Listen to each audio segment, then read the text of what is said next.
Ladies and gentlemen, episode 19 of Reelisms. The 19 crap.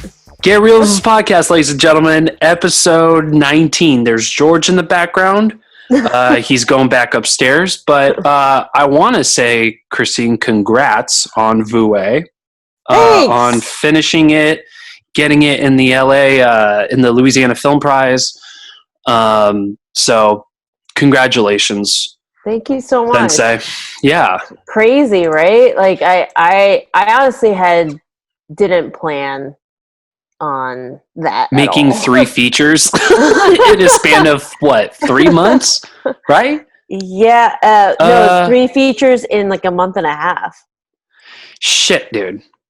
And I never asked you, did you write a script for each one of them too? Okay, so no. I was the AD on those right. films. Right. Okay.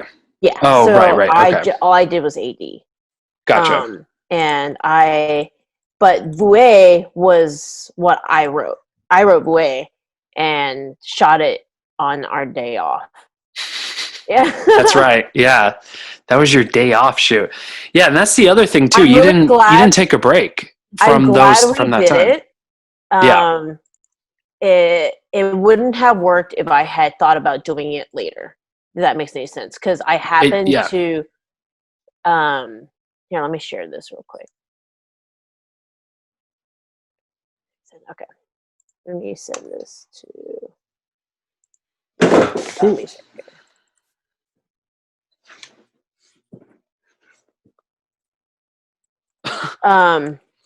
Okay. While she's doing that, ladies and gentlemen, thank you again for participating in this podcast. 19 episodes is ridiculous, but we did it, you guys. We're doing it, and 19 pure weeks of Adam and the Get Reelisms podcast, along with Christine, participating in most of them. Some of them, I had to fly solo, and those were a little boring. Those were a little rough. They're probably a little rough. Mine are just like all over the place. My favorite podcast was the one. Actually, all the podcasts that we've done when I've been on set have turned out better than I thought they would. Because I'm the one who keeps us all on track. Oh, I'm glad you do, because I would not have wanted to do a podcast on my only day off. No, and I understood that too. So I'm like, I want to. I've been working like 14 hours. Yeah, I don't mind steering the ship. You know me. I don't mind steering the ship. You just gotta tell me when. But I'm happy for you that you got Vouée out and you made it to LA Film Prize. That's, I mean, it's not like you've never been there. That's a very familiar place, but it's nice. This was exceptionally special for me because, and it looks pretty too. I mean, I only seen like a screenshot, but it looks really pretty. I shot it. I know. That's why. It looks beautiful. It makes me happy when people are like, "Who is this? Who is the cinematographer?" I was like, "Me." Oh, that would be Christine Chad. Writer, director, producer, editor, cinematographer. I was really happy about that because, I mean, everything I've done for the Film Prize has been like, besides my first film, A Bird's Nest still had a team. There was definitely a DP, at least. Mm-hmm. And, there was a crew. This one, legitimately, we did have a sound guy. Man, joined in at the last minute. But, like, this legitimately was, like, me, my friend Carly, who's my second on the films. And she's just kind of like gopher type thing, doing whatever she needed to do. And then my 2 actors. And that's it. And that was it. It was, I was very adamant that if I was going to make another film for the Film Prize, I wanted it to be like how I used to make films, which is just with nothing. Run and gun. Yeah, and I kind of was inspired too I was teaching a class too. Luckily not during these 3 features, but during the other feature that was on prior to it. I was teaching some acting students about just filmmaking, and that the best way to take control of your career is to create content that matches what you want to be casted in instead of waiting to be casted in something. And so the assignment for the class was to make a short with your cell phone, to write a script that was, at least 3 pages, but like less, 3 to 5 pages. Some people went, a bit more, and to utilize the resources that they have access to. And I was so impressed by the content and the scripts that these first-time writers were pumping out, that it really gave me the push to do that for the film prize. Because I was like, they're doing it. They're literally, some of them just got into some film festivals, with their stuff that they created in quarantine with themselves, with just their iPhone. And that's the power. That makes it inspiring. Yeah. Yeah. And that's the power of the stuff that we have access to, is that you can do that. And and with how well the cameras are nowadays, even with iPhone, you can shoot a 1080p HD video, pretty well for the most part, Yeah. You couldn't do that 10 years ago. You couldn't shoot 4K. That on a Motorola Razr. Yeah, you could do 4K. I mean, like, just the iPhone hacks. I use like Filmic Pro and some other stuff, and you can go in, change white balances, change. Right. I mean, and I was just like, that's how filmmaking was for me for a very long time. It was just me and camera and some friends. And we get all caught up with getting bigger and better, and like having the best equipment, having the best crew, having more talent, having stunts, and forget that like you can make a film with nothing. And it was cool to go back to that and to really think within the box. And there's something, a friend of mine said, there's like, simplicity is the hardest thing to achieve well, I believe. And I agree with this. Like simplicity in what's in frame? Just the most basic, like, I don't know how to put it, but just the most the most basic story, or the most simple story, or the most, like, the bigger picture of it all, like the grand and simple, and the grand idea. The greater, like, being able to do something well at the most fundamental, simple level, I think, and seeing above that, right? Yeah, is the hardest thing to do. And I see that. Yeah. So, like, one of the things that I remember, this is stupid, No, from a reality TV show per se. It was like Top Chef or some sort of, like, I watched these like cooking. Dude, I do too. I get stoned and I watch like hours of this, and Animal Planet. I know. And one of the things I always remember is one of the exercises that they had to do was they had to cook it was like a sunny side up egg perfectly as fast as they could. And they would count up how many they could do. Like, and that was it. It was literally cook a sunny side up egg perfectly. Proper sunny side up. Yeah. Yeah. In 1 hour, and then we count how many you could do perfectly. And that really stuck with me, because that's what it is. It's how you can do the basics perfectly, consistently. And I think that's what makes that's what separates, someone who's been doing this for a long time, a veteran, a true professional, from, someone who's just starting. This is the ability. It's not like how fancy your stuff is, how you can, do the latest. It's really, it comes down to how well do you know your basics, with the resources that you have. With the resources that you have. So that's what I felt. It's a real Richard Linklater approach. Yeah. Yeah. So for me, this was an exercise in that. Yeah. It was how good and what kind of story can I make with what I have, in the most, minimal way, and minimal crew. Right, without so much exposition. Yeah, and it was fun. It was a lot of fun. I mean, we were like, It looks like fun. the only way I could convince my talent to work on their day off was to day drink the whole time. Yeah. I was like, it's going to be fun. It's going to be like you're off. We're going to accept you're going to be in front of the camera. We're making a backyard video. Yeah. You can drink the whole time, and we're just going to have a good time, and like it's no big deal, you know? So we're going to get riggedy wrecked while handling a camera. It's going to be fun. Yeah, it was, I mean, my lead, Thomas, and I, we got like, I mean, we had some, yeah, so, and I'm operating the camera and having a great time.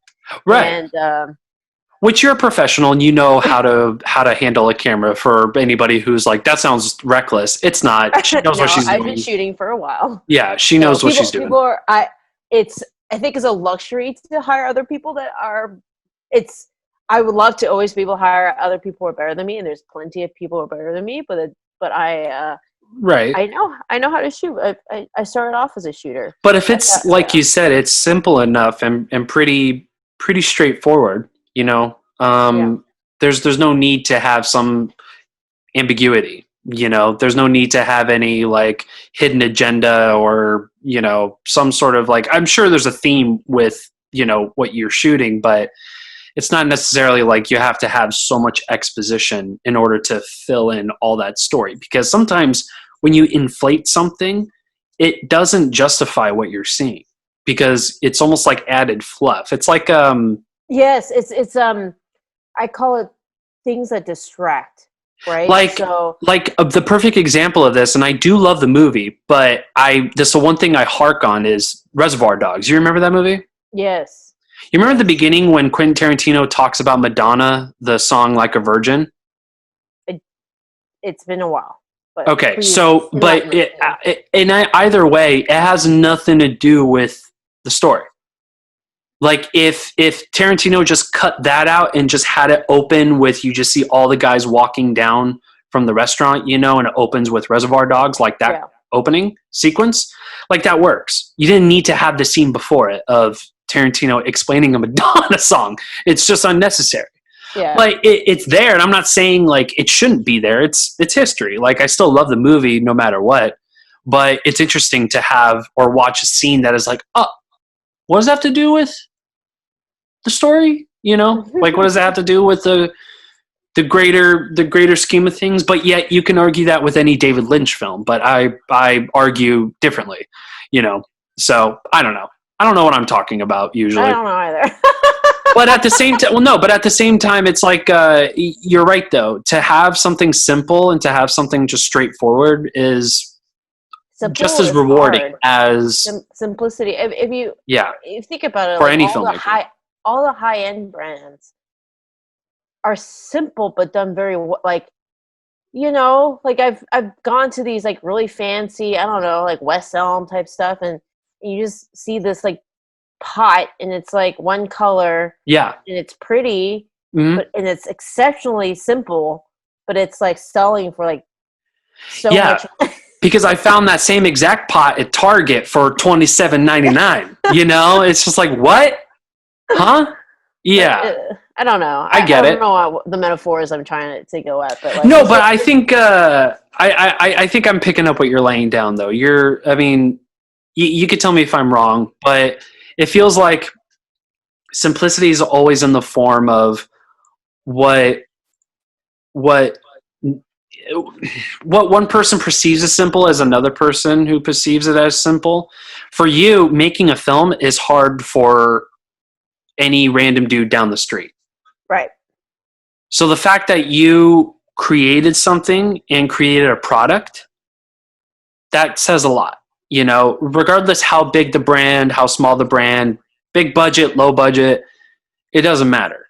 There's even, and you've seen movies that are ridiculous in terms of budget that have the most simple story, yet shot for $500 million. Mm-hmm. You know, it just doesn't make sense. And they just pump it full of effects, like VFX and shit like that. It's like, well, what do you have in the end? A story. Right. You have a story. In the end, that's what it is. Christine, like that's what fundamentally a filmmaker is a storyteller. Right. And you're a storyteller, and just because somebody doesn't like your story doesn't not mean it's not simple. Right. If that makes sense. Yeah. Yeah. I mean, fun. What it breaks down to when I was teaching my students is that, like, forget about the other stuff. Forget about what kind of camera you're supposed to use and who's supposed to do what, and what it boils down to that people care about is, you're exactly right, is the story. And you can tell a story with anything. And Sometimes with no dialogue. yeah. Or sometimes with your iPhone, or sometimes with, I don't know, but like, it's all comes down to story. And it was just, I was very happy to go back to that and remember, hey, not everything that I do has to be Complicated. Complicated. It doesn't have to have stunts. It doesn't have to have 10 crew people. Depth. It doesn't have to It doesn't need to be Inception. yeah, it doesn't have to use the Arri Alexa Mini, like, or the Red, or Oh, whatever. right. Like, yeah.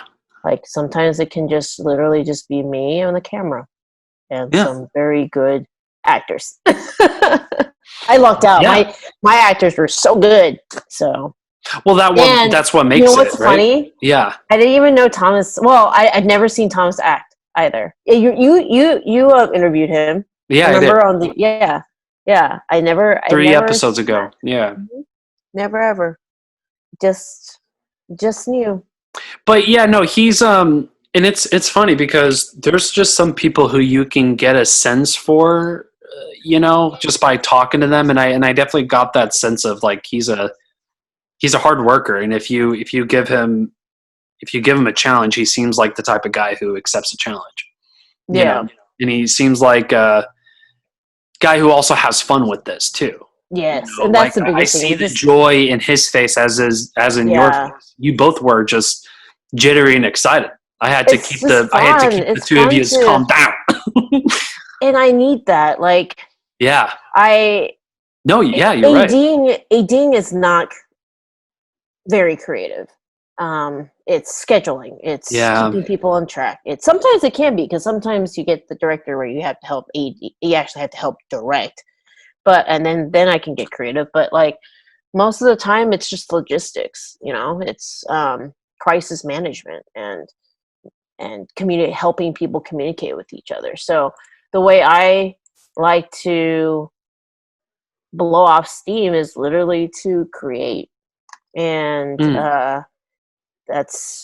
sometimes you just have to make a short film on your off day. Yeah. And drink with a bunch of friends and say, fuck it. Yeah. But I think the fundamental part about what you're talking about is the fun aspect of it. Because it's really people forget that. People get so salty. And I'm only going to say this because I know Jordan's on my Instagram, to say, like, there's some salty ass camera ops out there giving me shit on set. but what it boils down to is, like, it's just a love for films. Yeah. And sometimes we lose sight of that, I think, on these sets where you've been working on some bigger sets. You're used to a certain way of treatment or whatever, but, like, what it boils down to is just you're making a movie, and it should be fun. We're having fun. It's supposed to be summer camp. You're supposed to have fun with you're creating.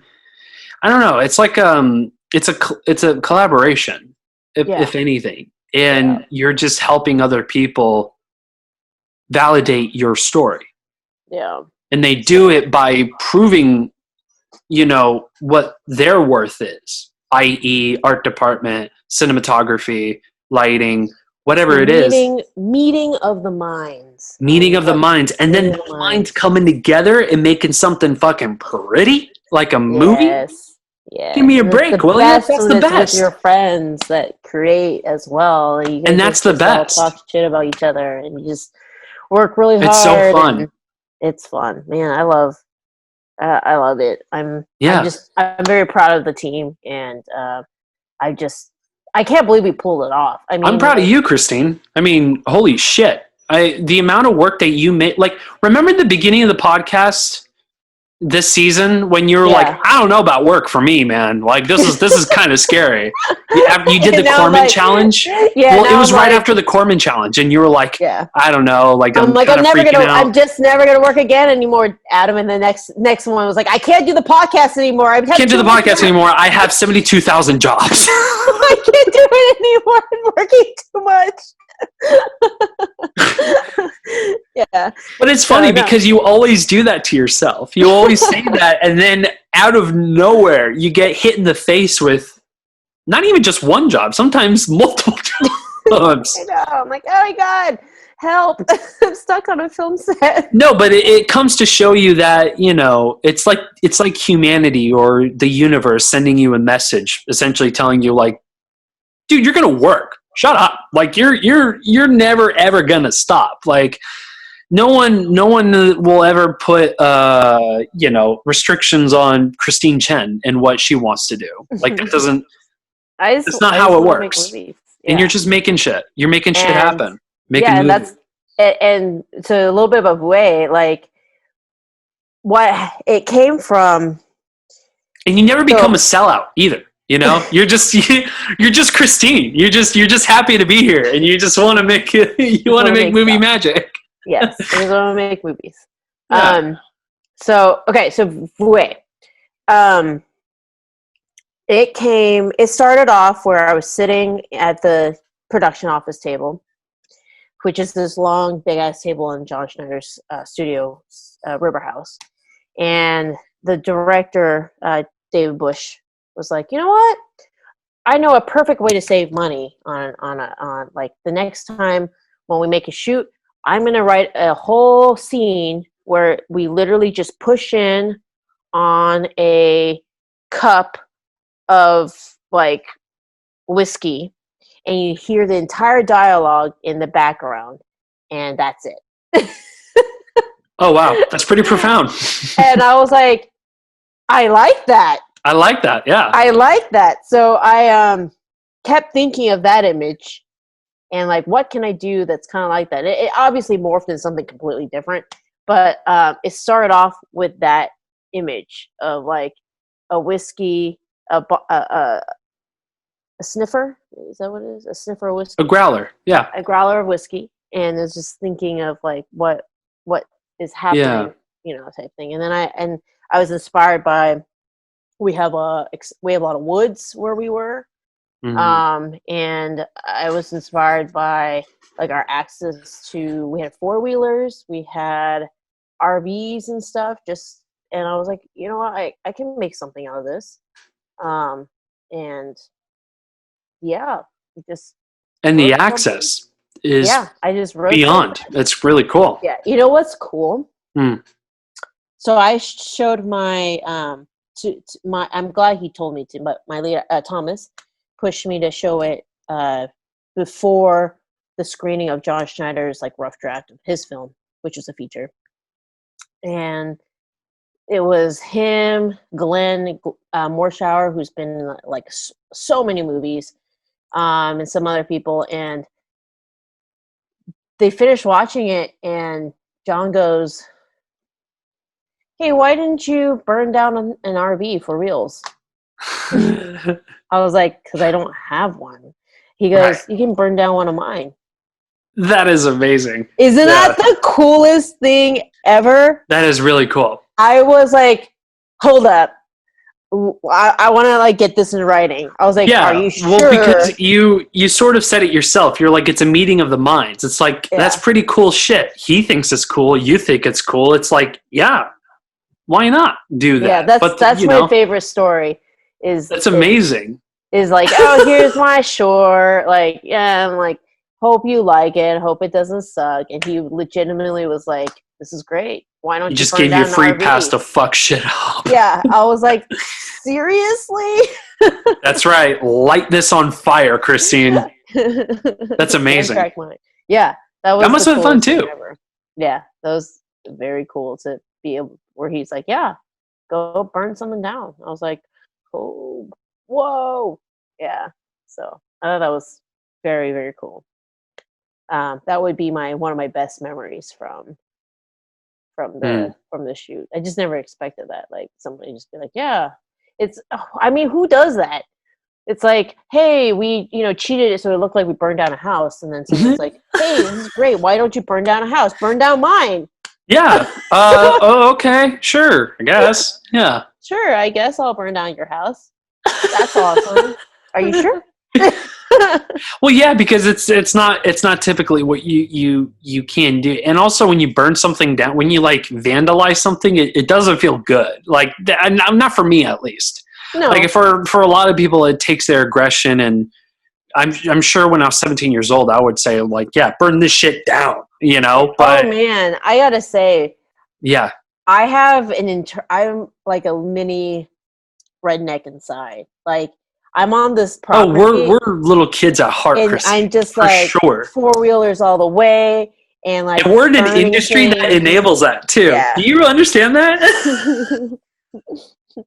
I'm just like, oh, sweet. Like, let's just burn stuff every day. Yeah. Every day, let's burn something. Yeah. This is, like, not stuff that I can usually do, like, in my backyard. Or you can think it on in a much bigger scale. I mean, like, look at Tenet. Like, I mean, fucking Christopher Nolan crashed an entire fucking plane. A real plane. It's awesome. That's what I want to do. I want to do that, too. But, I mean, I'm like, imagine that day shooting, I would like right? to hear that conversation. I wonder if he had a similar one to me, where he like showed like he probably didn't. They already knew he was good, so they just told him he could. But like, Absolutely. Would it be funny if the conversation was like mine, where he like showed them his proof of concept, and they're like, "Why don't you just crash the plane?" Yeah, that's like, well, can we do that? Is that cool? Like, I would love that. I mean, I kind of already have that moment, but like. One day. But yeah, I mean, we're definitely in an industry that enables the childlike adolescent things that I love to death. Like, I mean, writing an action sequence, like writing a fight scene is one of the most fun things that I've ever done, because like I get to see the beats and see how I can draw it out and use the environment, like smashing someone's head on like a coffee table or something like that.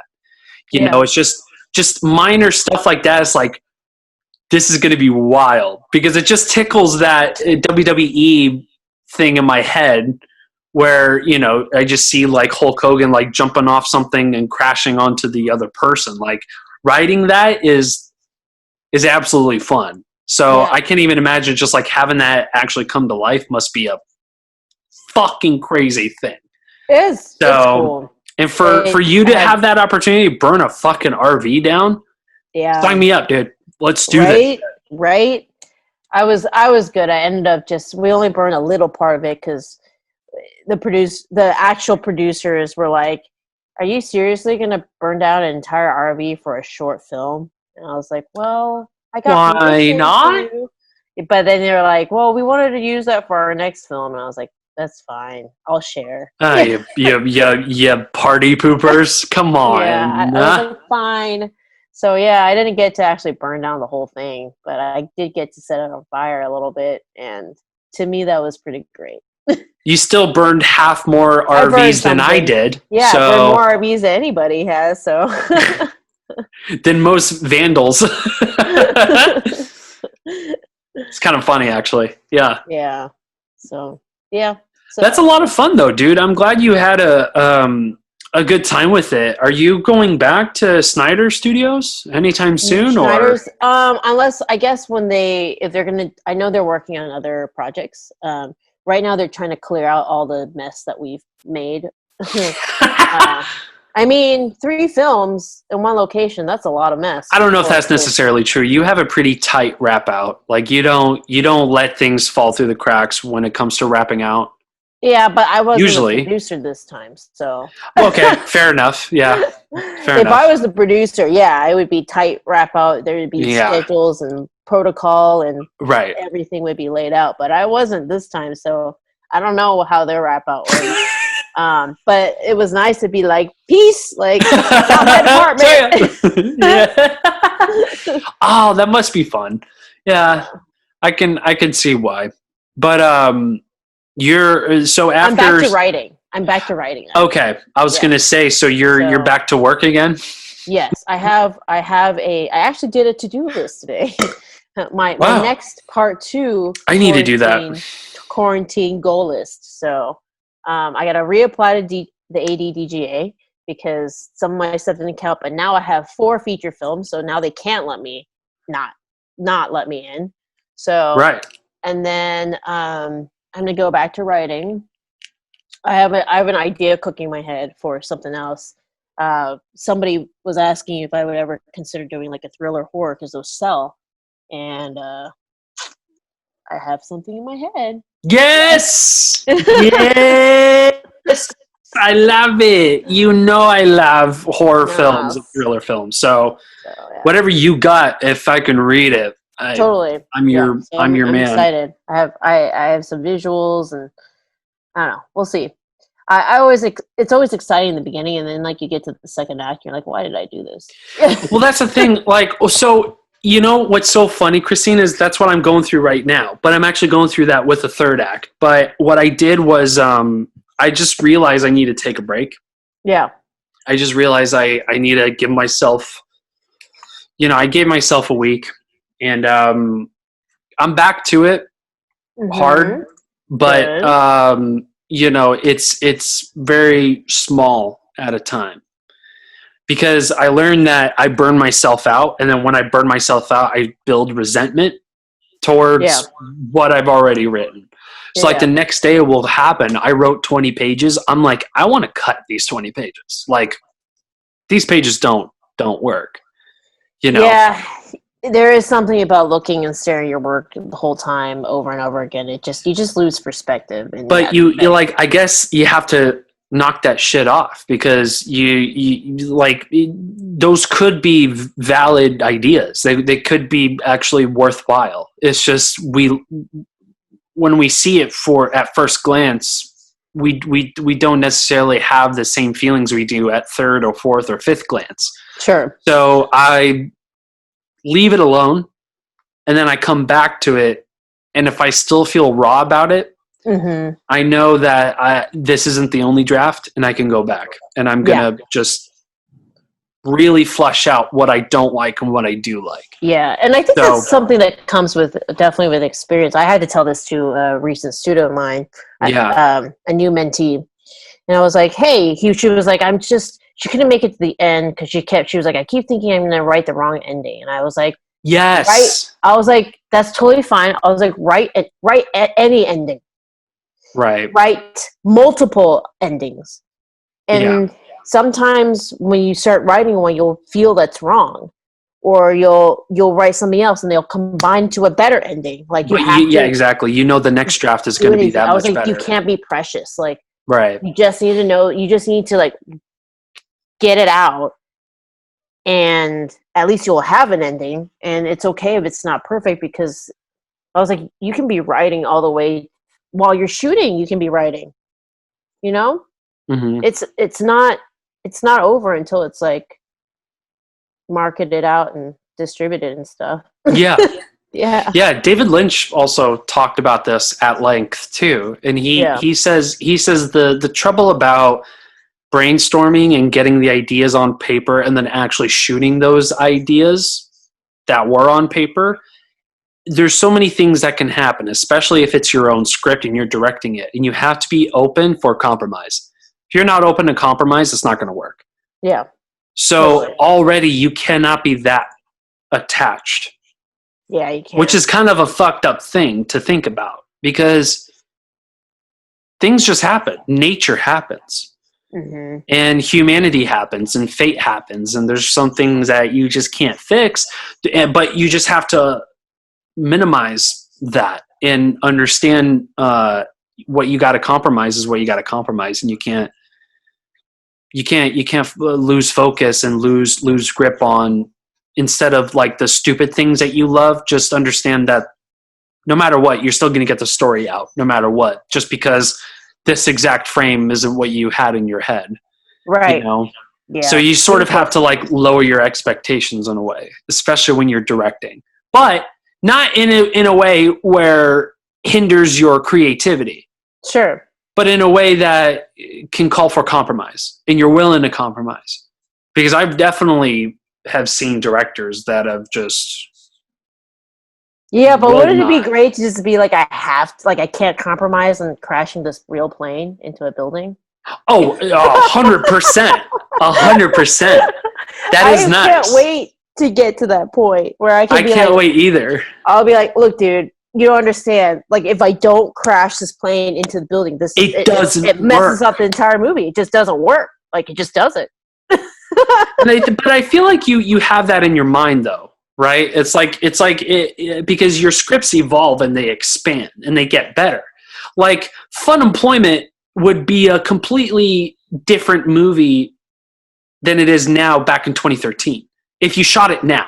Right, it's true, because I would have Right. figured out other, like, I would 100%. have had other kinds of Yeah. resources and access to things. But yeah, that, I mean, Yeah. hi, Terry. But that's just how it goes. It's just you utilize what you have. That's Mm-hmm. I think that's the best, is you And utilize. that's what you did in Vouée. And you utilize what you have. You yeah. look. That should be like an exercise that every like aspiring filmmaker should do. They should literally just sit in a room and be like, what do I have in this room? Write a script based off what you see in your room, and shoot it and edit it, and that's it. And sometimes it's just that. Yeah. Yeah. Actually, most of the time it's just that. Sometimes we just, like most people, just overthink this. Like I do. You know? Yeah. Like I always think about it and I'm like, how do they do this? How do they do that? Oh, you know, the composition in this or the theme. Blah, blah, blah, blah, blah. It's like, you know, at the end of the day, it's just like what you have and what you made with it, with what you have, reflects As long of as it ignites some sort of feeling and emotional response from the audience, like, and I think that's what made Vouée yeah. great, is that I wrote it so that it matched the resources that I had. I knew Right. that the script handheld was the way to go for this particular script. I wrote it for that because that's all I had access to. I shot it with a Sony A7S too, you know.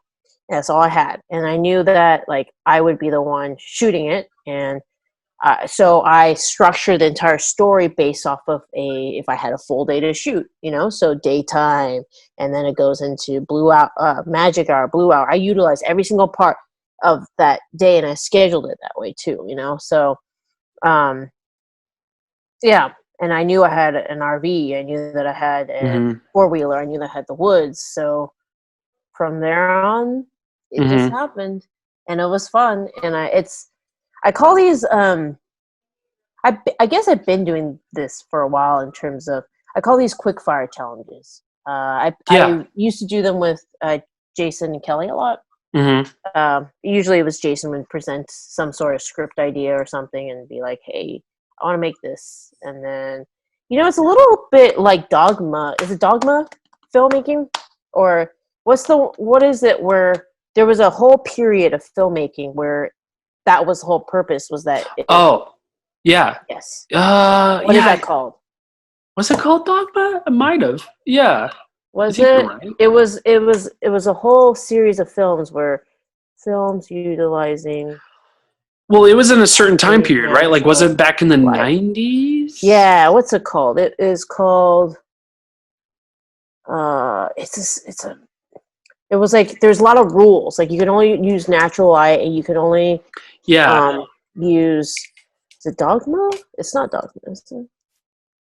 But there is a term for that. Yeah, what is that called? Gosh, I don't know. It is Is it Dogma 95? Okay, yeah, Dogma 95. That's exactly what this was like. Is it Dogma 95? Yes, Dogma 95. Okay. Dogma. He's right. Was a filmmaking movement started in 1995. Lars von Trier. Oh, that's right. Yes. And it's basically, thank you, Duncan, great films based on traditional values of story, acting, theme, excluding the use of elaborate special effects or technology. Yeah. And it was to take back power for the directors as artists, as opposed to the studio. I mean, I love that. That's essentially like what I did. You did. Yeah. So the goals and rules. So shooting must be done on location. Okay, sound must never be produced apart from the images. Okay. I kind of broke one rule. It says music must not be used unless it occurs where the scene is being shot. I broke that rule. The rules are meant to be there to be broken, Sure. Christine. Camera must be handheld. Good. Film must be in color. Good. Special lighting is not acceptable. Awesome. Optical work and filters are forbidden. I didn't use any of those. Film must not contain superficial action. I did not. Superficial temporal, action? Yeah, like weapons, murder. So you couldn't do stunts. Yeah. Really? Okay. This is the film. Oh, I did. My film format wasn't 35 millimeter, but it's okay. Genre films are not acceptable. So okay, I broke some of the rules, but essentially it was kind of filmmaking is supposed to be rule breaking, right? Because technically it can't be genre, and I definitely did put in a little bit of VFX in mine. Well, the rules are meant to be broken, Christine, right? I mean, but it's a semi dogma film. Sure. It's a Christine Chen film. How about that? Yes. So that's fun. It is dogma. Yes. So yeah, no. I don't know if anybody has questions about the filmmaking process or not. Since I see like. Well, I mean, I can give you a whole bunch of questions. Okay, give me a question. Oh.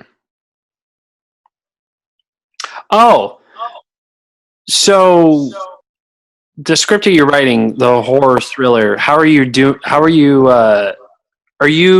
pre-writing this before you're sitting down in front of final draft and actually pumping the script, or are you? Ooh, that's a good question. Are you doing it Tarantino style and just starting from the beginning and saying? I usually do that. I usually really start from the beginning and just start writing. Yeah. I don't actually get into structure until I have something all the way from start to beginning. Then I go back and break what I wrote and see how well it fit into the structure and how much I need to cut or change in order to make the structure more apparent. But yeah, I usually am a sit down and just write because I think in imagery. Yeah. And so I go in very much already knowing what I'm seeing. Like I can see scenes. You see the frame. I see the frame. Yeah, I see the frame already. And so it's just, you just got to paint it. You just got to make it come alive. Yeah. But I can see the frame. I see, and it's weird because I see bits and pieces of different images, you know? Yeah. So, yeah, that's, I think I would only, when I haven't just sat down and write, it's usually if it's something that requires a lot of research. Yes. So if it's like super factual, then I will do the research and then outline it out and then follow more of a traditional like structure type thing. So I have 2 scripts that are in various forms of writing that are based off of some facts and about things that I don't know anything about. So I had to do a lot of research, and because of that, it is very much like outlined like a book report almost, like, oh, this person, and then 1942 this happened, and this type thing. Right. But when it's like purely just imagery and just writing something that's entertaining or whatnot, I just write out what I see. Yeah. First. And you're able to articulate it too, which not many I didn't people say can. well. Well, no, okay, fair enough. But I sometimes remember I write for me, so right. That's why I never would say I'm a writer, because I understand it, I see it. Yeah. You know? So like it doesn't have like character descriptions and that maybe like if I were to enter it into a script writing thing, like people would probably hate it and say it's not very good. But I mean, En route made it into the Austin Film Festival second rounder, so I mean, doing says something, something. right? I mean, yeah. Regardless if you think you're not a writer or are a writer, you still made all those features and short films happen. Yeah. So Yeah. yeah, I write for myself, and that's the way it should be. As Have long you as I seen the can movie understand it. Adaptation with Charlie Kaufman? I have not. I need to watch it. It's mind blowing, and Yeah. it's like it taps into the creative brain, especially for writing. Mm-hmm. It's confusing, maybe at first watch, but I watched it again last night, and I just realized how fucking genius the movie is. After the second time watching it, the first time watching it, I was like, okay, it feels a little pretentious. I don't know. But then, like, the second time I watched it, I was like, oh, I am going through that. I am going through a self-hatred moment in my script where I think this script is bullshit and I should die, you know? Like, yeah, 100%. 100%. Every creator goes through that. Like, if not writing, it's in editing. If not editing, it's directing. It's like, why am I making this? This is stupid. Like, yeah, and you just want to abandon ship. Yeah, it is literally a cycle. It's like, this is amazing. I'm a genius. I suck. I'm the worst person. Like, worst artist in the world. It's like the worst acid trip. Yeah, yeah. It's. You think it gets better? It doesn't. It doesn't. You're going through this roller coaster, and yeah. I mean, I don't know. I guess I'm a glutton for punishment because I do it all the time. Facebook, if you guys go through this, you should comment below whether you guys feel the same roller coaster of self-doubt and self-deprecation. Well, because in Adaptation, I'm not spoiling it, but there was a scene in it where it was like he was sitting in a room and he's doing everything he possibly can to not think about writing while trying to write. Yeah. So like he's just like, I wonder what kind of muffin I'll have. Maybe I should get some coffee. All right, I got to establish the themes. I got to establish the characters. Maybe I should get banana nut bread. Maybe I should have another cup of coffee. You know, you just constantly inundate yourself with distractions that you just don't want to fucking write at the end of the day. But you do. And I love it, you know? You know what I've discovered? That if I go somewhere where I have no distractions, which means like usually just someone else's house, or just a new place, then it's nice. I'm forced to write. You know? Right. You know, because it's not an environment you know. Right. So it's not like, I gotta do laundry. Oh, you know, I have to organize these papers right now. I have to make a sandwich. Yeah. Yeah. Which is most of the time for me. That's yours? I have to make a sandwich? 100%. I'm just like, I could go for a nice bowl of Cinnamon Toast Crunch right now. And I just walk my happy ass to the kitchen and I get myself, you know? But here's the thing though. What I think is I have this controlled chaos where I inundate myself with distractions, but they're good distractions. Meaning, like I'm reading like a book. Like right now I'm reading a book and I'm reading about, it's called Chaos. People who listen to the Joe Rogan podcast probably would know this, but it's about Charles Manson and how the CIA and the FBI were involved with the Manson murders, and how LSD was a huge component in the Manson murders, like just between Tate and LaBianca murders. Yeah, I knew LSD was big. Yeah. But there was no involvement of FBI or CIA in the police report. However, they had all sorts of involvement, and they actually had all the police reports and footage and findings and evidence sent to Langley, Virginia. Yeah. Why would the CIA and the FBI need that kind of information? Sure. You know, so that's what the whole book is all about, and it's nuts, and it's about like the ideology of manipulation and control, and that's what I feel like is nice distraction for me, or watching a movie, you know, instead of like being on my phone. Like now, like I turn my phone off from like 8 a.m. till about like 5 4 or 5. So no one's texting me, no one's calling me, no, unless it's work. Yeah. You know, that's different. But like, I'm not on Instagram, I'm not on Twitter, I'm not on Facebook. I'm just pushing that to the side, even though like I go on Reddit for the news. I stopped paying attention to the news for the past week. Holy shit. I feel so much better. Well, they say, I mean, it's your mind is a temple.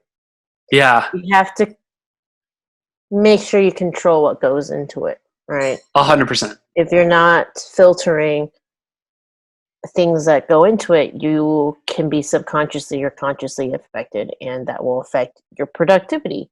Because it drives you crazy. Yeah. You go nuts. Like, if I see one more thing about the coronavirus or Trump versus the coronavirus, I'm gonna fucking blow my brains out. Like, I can't deal with it anymore. Yeah. And it's now at a point where I'm muting all of that. And and I didn't realize how easy it was until I did it. You know what I mean? Like, it was the last podcast that we did. That day was the last day. I was just like, you know what? Fuck the news. Like, this is just like absolutely horrendous. I'm not saying that I need to be blind by the news. I'm not trying to be ignorant, but I just want a break. I just need a break from the monotony of murder and evil that's casting around the world. That's, and of course, too much. It's not, because I mean, I'm writing a script that is evolved around evil, you know, so it's not like I should be submerging myself into all this shit. You know, it's a lot. I mean, when I was writing En route and everything was about like suicide. Oh stuff, man, that was a lot. I can't even imagine. They're just reading form after form after form. EMS stuff, EMTs, like, or sorry, EMTs, yeah. I mean, it puts you in a terrible mood. Yeah, and then you read the news, right? Yeah. And it's just like, fuck. Like, why did I do that? Because nothing good comes out of it. I flick on CNN and I'm like, oh, I made a mistake. I made a big mistake. Because now I'm just like, I'm 2 hours in and I'm watching Anderson Cooper and I'm just like, yeah, fuck all this shit. You know, and I'm just a horrible mistake. You know, so I learned to just shut all that off. And it's just like, oh, I see. I have control. I can't just say, oh, I don't need to pay attention to this, because I thought it was like a duty. You know what I mean? Like, as an American citizen. I mean, I think to a certain extent, but I think you can block off times for that, right? I think you can just say like, hey, you know, I spend 1 hour figuring out what's happening in the world. Right. At this time. And the other time, I think that's okay to shut it off. You don't have to have it all go. It's the same thing with social media. It looks like I'm on it all the time, but like, my shit's all scheduled. Like, I spend a block of time on Sunday scheduling it all out. And then here and there, like, while I'm working out or something, I'll reply to stuff. But like, that's about it. It's nice to have a schedule, huh? Mm-hmm. Yeah. Maybe I should start doing that. Hey, probably a good idea. Do you, whatever works for you. It just works for me that way. Yeah. Yeah, no. And that's to have a consistency, like a thing, a routine that you have, like, yeah, it helps. Yeah. Shit like that helps, especially like people who work out. Yeah. You know, and how it does to the mind. Speaking of schedules, we are almost to an hour. We are. So I want to mention that people should go to watch the film during the virtual film festival, the Louisiana Film Prize. It's online this time, which is great because now anybody in the world can join and watch the Louisiana Film Prize. The film prize, what happens is you have to watch all 20 films.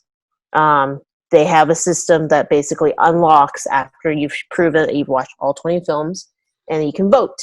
And if you want to support me and my team as a filmmaker, that's what you need to do, is go during the film prize. It opens up on October 2nd to October 12th. Website one more time, Christine, was it? October 2nd to October 13th. No, the website. LAFilmprize.com. Yeah, so LAFilmprize.com. Yeah, I have it on my thing too. Oh, or pricefest.com/tickets. Mm-hmm. Pricefest.com/tickets. Okay. Yes. And it's on Christine's Facebook page. Yes. And or the Get Reelisms Facebook page, right? Yep. I'm also commenting on stuff right now. So cool. Yeah. So go and get your ticket. Go support some awesome filmmakers. There's a lot of great veterans, and it is fun. I definitely love those film festivals. So if anybody wants, what is it, like a couple of days, Christine? Yeah, it's so October 2nd to the 13th is when the full festival. You can watch. Okay. You have that full week to watch 20 films. Yeah. And if anybody is like dying to go, I have discounted tickets. So let me know if you want one. But you have to, because if I give them to you, that means that you're going to participate in the festival, and you can't just like say you're going to and then not. So I want to make sure that whoever really wants to go. Do or do not. Do or do not. Yes. So if you're interested, I'm happy to provide some discount tickets to people. Lovely. So yeah, that was not lafilmprize.com. What was it? It's pricefest.com. Pricefest.com/tickets. You guys watch all 20 films, vote for Christine Chen. Yeah. I mean, was there anything else you want to add, Christine? No, that's about it. Watch some movies, you guys. Take a day off. Relax. Do what I do and just fucking watch some dope ass movies and watch some amazing Louisiana filmmakers make some darling films and watch it. Take a day, take the family, watch it, Fun times, you guys. Ladies and gentlemen, that's been Get Reelisms podcast. Again. GetReelisms.com. We never said who we were. You're Adam Chase Rani, and I'm Christine Chen. But everybody knows who I am. No, you're right. I am Adam Chase Rani. I'm Christine Chen. And this has been Get Reelisms podcast. GetReelisms.com. Pick up your book today. Thank you, Facebook. Thank you so much.